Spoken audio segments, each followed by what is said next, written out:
L'église Saint-Pierre de Boissirette a été construite en 1834 grâce aux donations d'une centaine de ses paroissiens.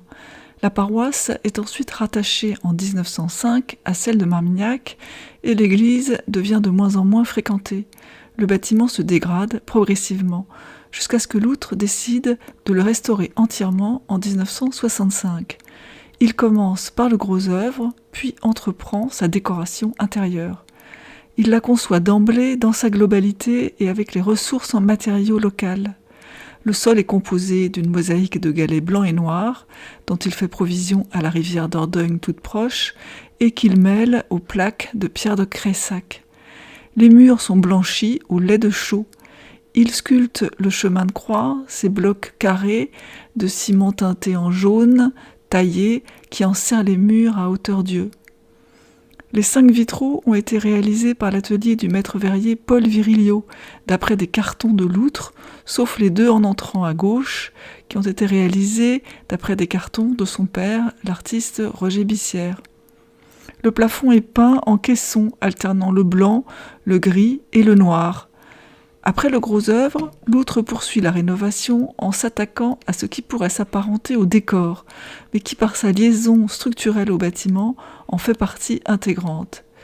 Il construit d'abord un autel en béton taillé, sur lequel il installe des chandeliers en fer forgé. Derrière celui-ci, on remarque une tapisserie monumentale, faite de laine de couleur, brodée par sa femme Laure.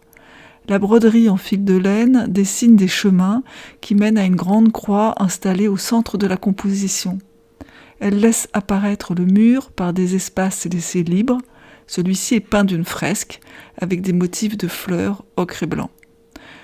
Le Christ en croix que Loutre choisit d'accrocher au mur est une sculpture d'assemblage d'outils agricoles fixée sur un morceau de poutre en bois réalisé en 1938 par Roger Bissière. Dans les années 2000, Loutre en fait un fac-similé que vous avez devant les yeux. Cette conception globale du lieu, dans un simple bâtiment de plan rectangulaire, cet attachement au décor structurant du bâtiment comme aux détails, donne aujourd'hui un rare sentiment d'harmonie, de juste simplicité et de paix à cet ensemble. En sortant de l'église, n'oubliez pas de fermer la porte et dirigez-vous vers la gauche.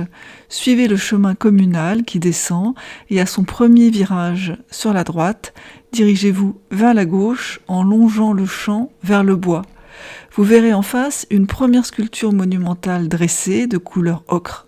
Sur sa gauche s'étend le bois de chêne dans lequel Loutre a installé 2 ensembles de figures durant l'hiver 1965, puis en 1971.